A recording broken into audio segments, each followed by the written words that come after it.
Step 4. Made a searching and fearless moral inventory of ourselves. Creation gave us instincts for a purpose. Without them, we wouldn't be complete human beings.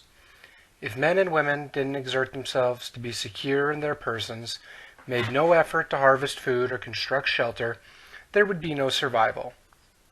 If they didn't reproduce, the earth wouldn't be populated. If there were no social instinct, if men cared nothing for the society of one another, there would be no society. So these desires for the sex relation, for material and emotional security, and for companionship are perfectly necessary and right, and surely God-given. Yet these instincts, so necessary for our existence, often far exceed their proper functions. Powerfully, blindly, many times subtly, they drive us, dominate us, and insist upon ruling our lives. Our desires for sex, for material and emotional security, and for an important place in society, often tyrannize us. When thus out of joint, man's natural desires cause him great trouble, practically all the trouble there is. No human being, however good, is exempt from these troubles. Nearly every serious emotional problem can be seen as a case of misdirected instinct.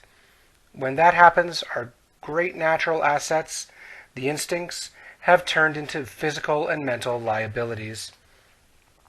Step 4 is our vigorous and painstaking effort to discover what these liabilities in each of us have been and are. We want to find exactly how, when, and where our natural desires have warped us. We wish to look squarely at the unhappiness this has caused others and ourselves. We discover what our emotional deformities are. We can move toward their correction. Without a willing and persistent effort to do this, there can be little sobriety or contentment for us. Without a searching and fearless moral inventory, most of us have found that the faith which really works in daily living is still out of reach. Before tackling the inventory problem in detail, let's have a closer look at what the basic problem is. Simple examples like the following take on a world of meaning when we think about them. Suppose a person places sex desire ahead of everything else. In such a case, this imperious urge can destroy his chances for material and emotional security, as well as his standing in the community. Another may develop such an obsession for financial security that he wants to do nothing but hoard money. Going to the extreme, he can become a miser, or even a recluse who denies himself both family and friends. Nor is the quest for security always expressed in terms of money. How frequently we see a frightened human being determined to depend completely upon a stronger person for guidance and protection. This weak one, failing to meet life's responsibilities with his own resources, never grows up. Disillusionment and helplessness are his lot. In time, all his protectors either flee or die, and he is once more left alone and afraid. We have also seen men and women who go power mad, who devote themselves to attempting to rule their fellows. These people often throw to the winds every chance for legitimate security and a happy family life. Whenever a human being becomes a battleground for the instincts, there can be no peace. But that is not all of the danger. Every time a person imposes his instincts unreasonably upon others, unhappiness follows. If the pursuit of wealth tramples upon people who happen to be in the way, then anger, jealousy, and revenge are likely to be aroused. If sex runs riot, there is a similar uproar. Demands made upon other people for too much attention, protection, and love can only invite domination or revulsion in the protectors themselves, two emotions quite as unhealthy as the demands which evoke them. When an individual's desire for prestige becomes uncontrollable, whether in the sewing circle or at the international conference table, other people suffer and often revolt. This collision of instincts can produce anything from a cold snub to a blazing revolution. In these ways, we are set in conflict not only with ourselves, but with other people who have instincts too. Alcoholics especially should be able to see that instinct run wild in themselves is the underlying cause of their destructive drinking. We have drunk to drown feelings of fear, frustration, and depression.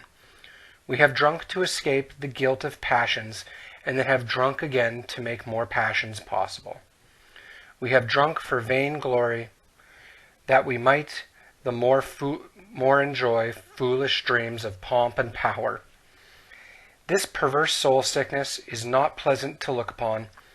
Instincts on rampage balk at investigation. The minute we make a serious attempt to probe them, we are liable to suffer severe reactions. If temperamentally we are on the depressive side, we are apt to be swamped with guilt and self-loathing. We wallow in this messy bog, often getting a misshapen and painful pleasure out of it. As we morbidly pursue this melancholy activity, we may sink to such a point of despair that nothing but oblivion looks possible as a solution. Here, of course, we have lost all perspective, and therefore all genuine humility. For this is pride in reverse. This is not a moral inventory at all. It is the very process by which the depressive has so often been led to the bottle and extinction. If, however, our natural disposition is inclined to self-righteousness or grandiosity, our reaction will be just the opposite. We will be offended at AA's suggested inventory. No doubt we shall point with pride to the good lives we thought we led before the bottle cut us down. We shall claim that our serious character defects, if we think we have any at all, have been caused chiefly by excessive drinking. This being so, we think it logically follows that sobriety, first, last, and all the time, is the only thing we need to work for. We believe that our one-time good characters will be revived the moment we quit alcohol. We were pretty nice people all along, except for our drinking. What need is there for a moral inventory now that we are sober? We also clutch at another wonderful excuse for avoiding an inventory.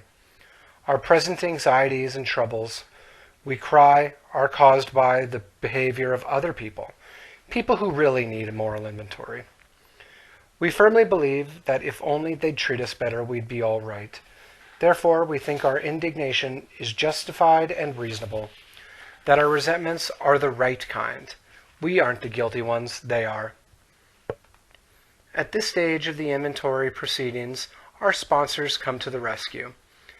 They can do this, for they are the carriers of AA's tested experience with Step 4. They comfort the melancholy one by first showing him that his case is not strange or different, that his character defects are probably not more numerous or worse than those of anyone else in AA. This the sponsor promptly proves by talking freely and easily and without exhibitionism about his own defects, past and present. This calm yet realistic stock-taking is immensely reassuring. The sponsor probably points out that the newcomer has some assets which can be noted along with his liabilities. This tends to clear away morbidity and encourage balance.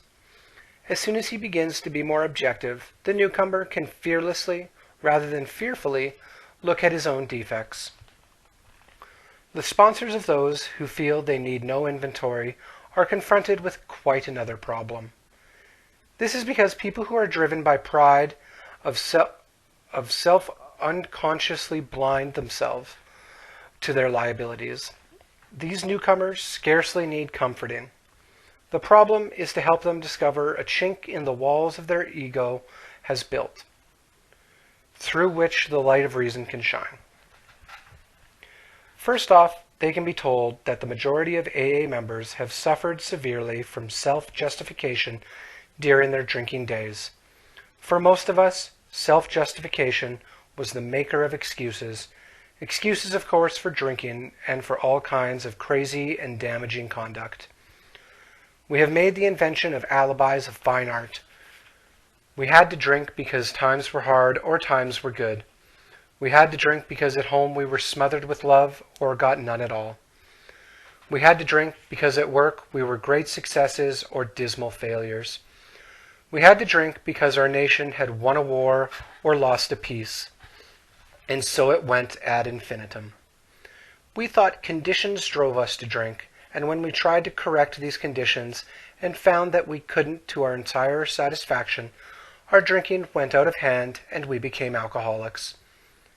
It never occurred to us that we needed to change ourselves to meet conditions, whatever they were. But in AA, we slowly learned that something had to be done about our vengeful resentments, self-pity, and unwarranted pride. We had to see that every time we played the big shot, we turned people against us. We had to see that when we harbored grudges and planned revenge for such defeats, we were really beating ourselves with the club of anger we had intended to use on others. We learned that if we were seriously disturbed, our first need was to quiet that disturbance, regardless of who or what we thought caused it. To see how erratic emotions victimized us often took a very long time. We could perceive them quickly in others, but only slowly in ourselves. First of all, we had to admit that we had many of these defects, even though such disclosures were painful and humiliating. Where other people were concerned, we had to drop the word blame from our speech and thought. This required great willingness even to begin. But once over the first 2 or 3 high hurdles, the course ahead began to look easier, for we had started to get perspective on ourselves, which is another way of saying that we were gaining in humility. Of course, the depressive and the power driver are personality extremes, types with which AA and the whole world abound. Often these personalities are just as sharply defined as the examples given, but just as often some of us will fit more or less into both classifications. Human beings are never quite alike, so each of us, when making an inventory, will need to determine what his individual character defects are. Having found the shoes that fit, we ought to step into them and walk with new confidence that he is at last on the right track. Now, let's ponder the need for a list of the more glaring personality defects all of us have in varying degrees. To those having religious training, such a list would set forth serious violations of moral principles. Some others will think of this list as defects of character. Still others will call it an index of maladjustments. Some will become quite annoyed if there is talk about immorality, let alone sin. But all who are in the least reasonable will agree upon one point, that there's plenty wrong with us alcoholics, about which will have to be done if we are to expect sobriety, progress, and any real ability to cope with life. To avoid falling into confusion over the names these defects should be called, let's take a universally recognized list of major human failings, the 7 deadly sins of pride, greed, lust, anger, gluttony, envy, and sloth. It is not by accident that pride heads the procession, for pride, leading to self-justification and always spurred by conscious or unconscious fears, is the basic breeder of most human difficulties, the chief block to true progress. Pride lures us into making demands upon ourselves or upon others which cannot be met without perverting or misusing our God-given instincts. When the satisfaction of our instincts for sex, security, and society become the sole object of our lives, then pride steps in to justify our excesses. All these failings generate fear, a soul sickness in its own right. Then fear, in turn, generates more character defects. Unreasonable fear that our instincts will not be satisfied drives us to covet the possessions of others, to lust for sex and power, to become angry when our instinctive demands are threatened, to be envious when the ambitions of others seem to be realized while ours are not. We eat, drink, and grab for more of everything than we need, fearing we shall never have enough. And with genuine alarm at the prospect of work, we stay lazy. We loaf and procrastinate, or at best work grudgingly and under half steam.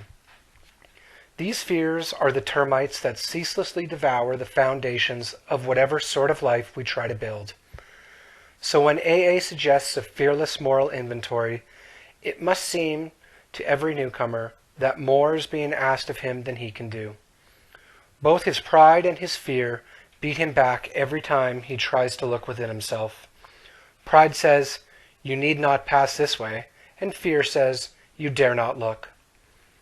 But the testimony of AAs who have really tried a moral inventory is that pride and fear of this sort turn out to be boogeymen, nothing else. Once we have a complete willingness to take inventory and exert ourselves to do the job thoroughly, a wonderful light falls upon this foggy scene. As we persist, a brand new kind of confidence is born, and the sense of relief at finally facing ourselves is indescribable. These are the first fruits of step 4.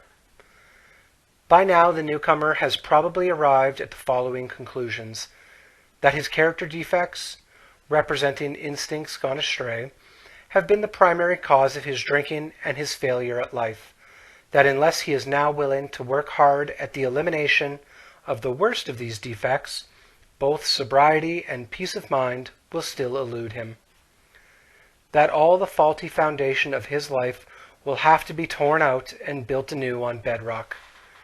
Now willing to commence the search for his own defects, he will ask, "Just how do I go about this? How do I take inventory of myself?" Since step 4 is but the beginning of a lifetime practice, it can be suggested that he first have a look at those personal flaws which are acutely troublesome and fairly obvious.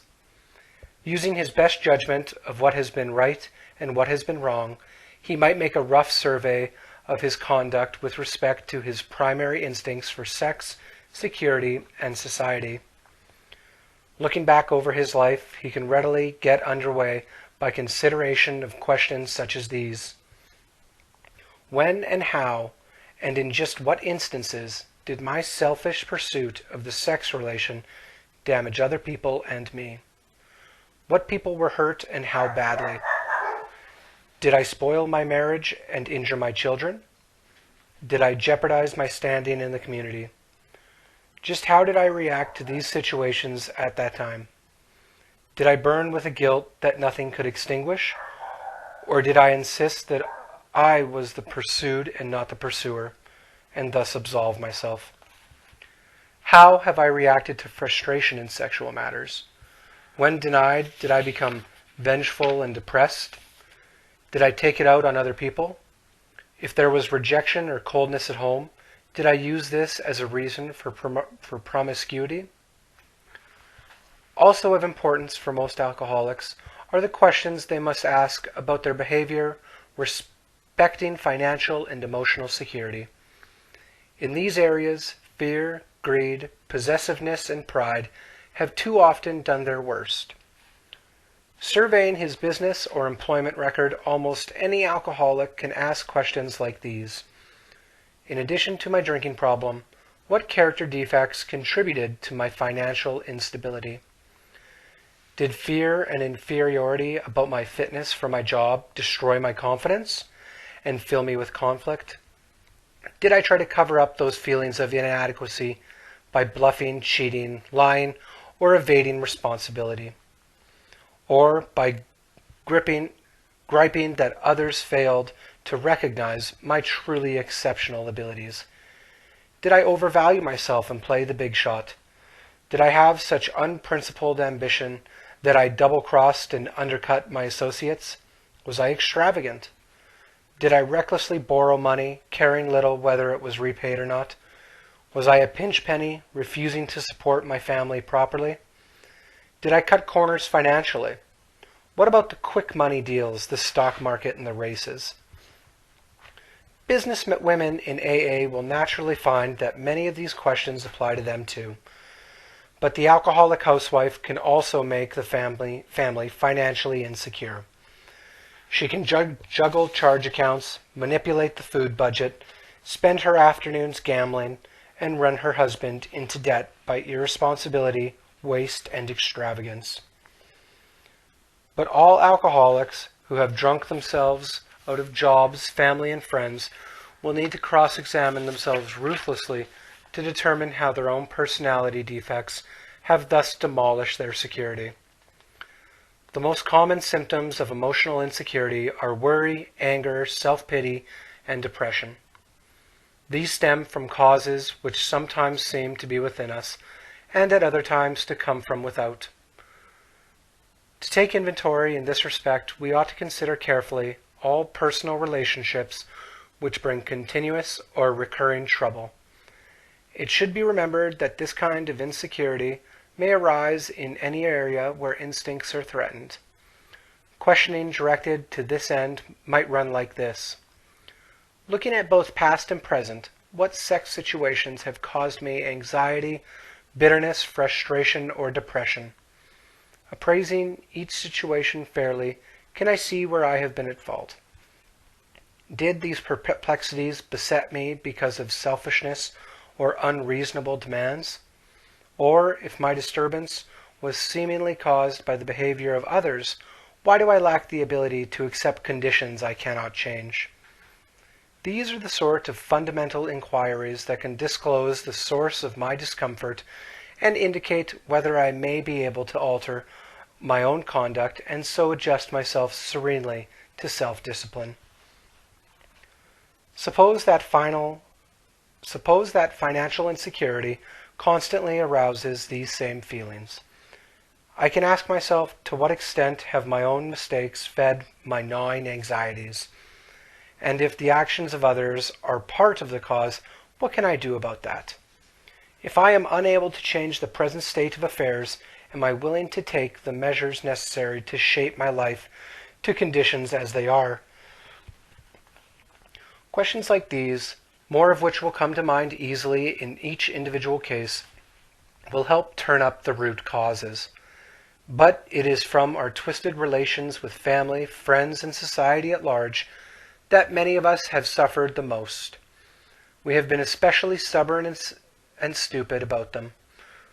The primary fact that we fail to recognize is our total inability to form a true partnership with another human being.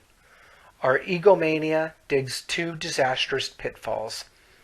Either we insist upon dominating the people we know, or we depend upon them far too much. If we lean too heavily on people, they will sooner or later fail us, for they are human too, and cannot possibly meet our incessant demands. In this way, our insecurity grows and festers. When we habitually try to manipulate others to our own willful desires, they revolt and resist us heavily. Then we develop hurt feelings, a sense of persecution, and a desire to retaliate. As we redouble our efforts at control and continue to fail, our suffering becomes acute and constant. We have not once sought to be one in a family, to be a friend among friends, to be a worker among workers, to be a useful member of society. Always we tried to struggle to the top of the heap or to hide underneath it. This self-centered behavior blocked a partnership relation with any one of those about us. Of true brotherhood we had small comprehension. Some will object to many of the questions posed because they think their own character defects have not been so glaring.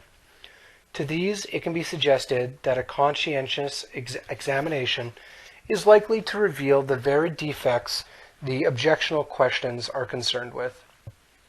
Because our surface record hasn't looked too bad, we have frequently been abashed to find that this is so simply because we have buried these selfsame defects deep down in us under thick layers of self-justification. Whatever the defects, they have finally ambushed us into alcoholism and misery. Therefore, thoroughness ought to be the watchword when taking inventory. In this connection, it is wise to write out our questions and answers It will be an aid to clear thinking and honest appraisal. It will be the first tangible evidence of our complete willingness to move forward.